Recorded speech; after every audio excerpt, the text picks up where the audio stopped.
Herein we present our experience with office-based ultrasound-guided percutaneous renal mass biopsy. Renal cell carcinoma is the most common type of kidney cancer in adults and the third most common malignancy of the urinary tract.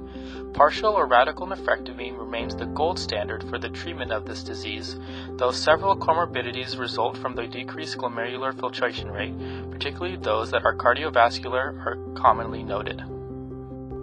In recent years, image-guided incidences of small renal cortical neoplasms have created an interest in a biopsy before treatment approach. This approach is significant given that upwards of 20% of masses are ultimately benign, with only 15% of masses proving to be high-grade renal cell cancers. Advances in ultrasound technology have allowed office-based renal biopsy to become a feasible approach to the preoperative evaluation of renal cortical neoplasms. In this multi-center study, we prospectively evaluated the safety and efficacy of urologist-performed office-based ultrasound-guided percutaneous renal biopsy of small renal cortical neoplasms. Patients with non-hilar renal cortical neoplasms without overlying bowel, liver, or spleen were consented for office-based ultrasound-guided percutaneous renal biopsy. Patients were instructed to apply lidocaine cream to a defined area of the flank 2 hours prior to the procedure. Procedures were performed in the prone position without intravenous or oral sedation. Patient's pain was assessed on a 10-point scale, 0 for no pain, 10 for severe pain, before, immediately after, 1 hour after the procedure, and at the time of the follow-up visit.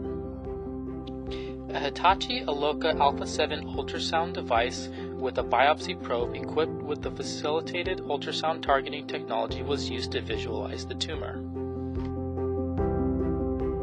The probe was positioned in line with the tumor using a virtual needle path seen as a green dot, as projected on the ultrasound screen. After injection of 1% lidocaine, an 18-gauge biopsy needle was inserted through the needle guide on the transducer probe. The needle was then advanced towards the tumor under ultrasound guidance, and 3 to 5 cores were taken throughout the procedure. Ultrasound evaluation was conducted immediately after and 1 hour after the procedure to assess for hematoma prior to discharge. A total of 71 patients underwent renal biopsy, 59 of which were diagnostic, of which 48 were malignant and 11 were benign.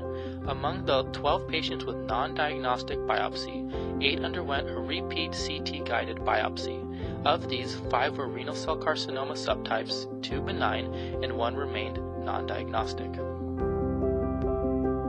All patients with benign histopathology elected active surveillance. Median pain scores before the procedure was 0, during the procedure was 1, an hour after the procedure was 0, and at follow-up visit was 0. A single clavien 1 self-resolving complication was reported. In conclusion, urologists performed office-based ultrasound-guided biopsy of renal cortical neoplasms provided definite diagnosis in 83% of all patients observed within the one biopsy. With a CT-guided IR-driven secondary biopsy, the diagnostic rate increased to 98.5%. A biopsy-driven approach precluded surgical intervention in 38% of patients. Overall, this approach to evaluation of renal cortical neoplasms could drastically improve patient outcomes, avoid excessive radiation exposure to patients, and prevent needless surgical intervention.